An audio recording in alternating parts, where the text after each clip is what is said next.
Hi, I'm David. Now let's look at this problem.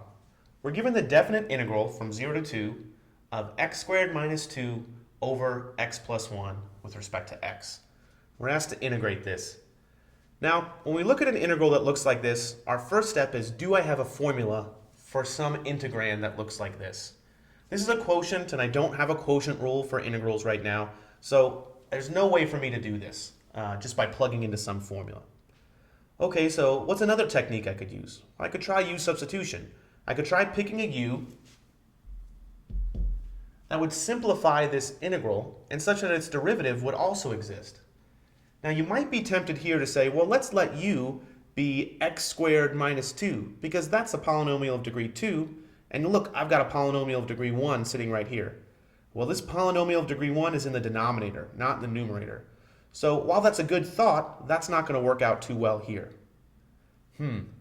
Another thing you might recognize is that, well, if my denominator is just one variable, like u, then I might be able to use some of my natural log rules. So you might think, let's let u equal x plus 1. But if you pick u equals x plus 1, how do you deal with this x squared minus 2? Well, I don't have any other options right now that are popping out at me, so let's just try u equals x plus 1 and see what happens. So if u equals x plus 1, the nice thing is that du just equals 1 times dx. Well, I have an x plus 1 and I have a dx. Okay, so that's nice. So let me go ahead and write down part of what I have if I'm going to be able to do this substitution. I have the integral. I'll leave my limits of integration blank for now because I'll still need to change those. I have a something over u, and I have a du. But how do I deal with that x squared minus 2? Well, one thing I can notice is that if u equals x plus 1, that means that x is equal to u minus 1. Well, I could plug that in over here, and instead of x squared, I could have a u minus 1 squared, and then keep that minus 2 there. And then I'd take a step back and think, well, have I made my life any easier? Is this integral going to be easier to solve than this one? And the answer is yes, it will be easier, because my denominator is just one variable, u. Whatever polynomial I get on the numerator, I'll be able to separate it over the different pluses and minuses all over u. And I'll explain that as I go on.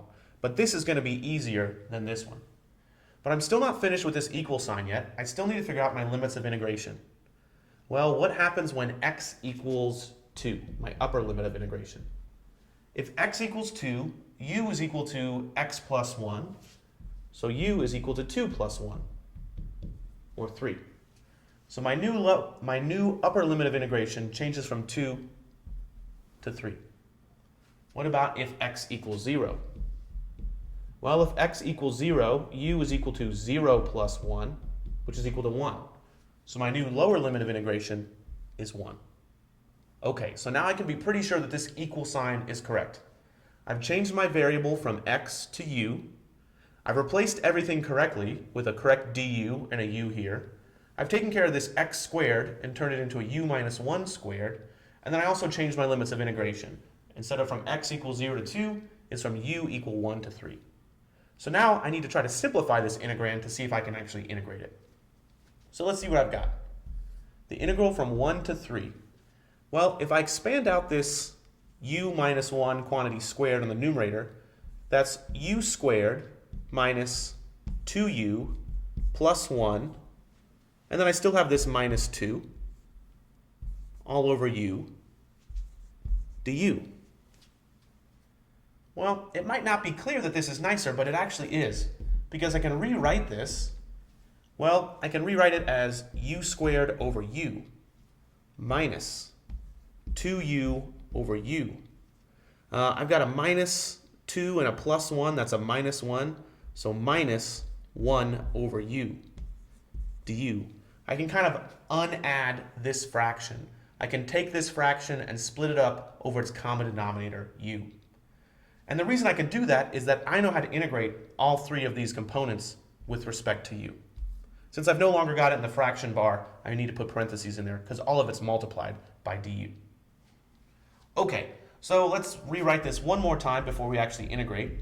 The integral from 1 to 3, u squared over u is just u. 2u over u is just 2. And minus 1 over u, I'll leave alone. That's something I know how to integrate. So the integral of u is 1/2 u squared. The integral of 2 is not 2x, because my variable of integration is not x, it's u. So the integral of 2 is 2u.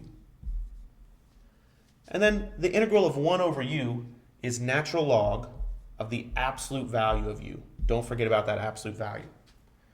Now this is a definite integral, so I've got to consider my limits of integration.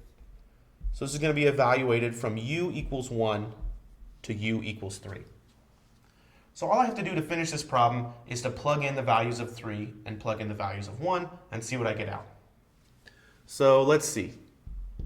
If I plug in 3, I have 1/2 times 3 squared, that's times 9, minus 2 times 3, that's 6, minus natural log of the absolute value of 3. Well, the absolute value of 3 is 3, so I'll just write this as natural log of 3.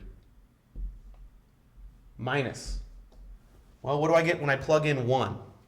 1/2 times 1 squared is just 1/2.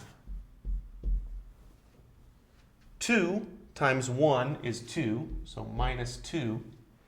And then finally, natural log of 1, minus natural log of 1. Okay, some of those things simplify pretty nicely. Let's see. I have 9/2 minus 6 minus natural log of 3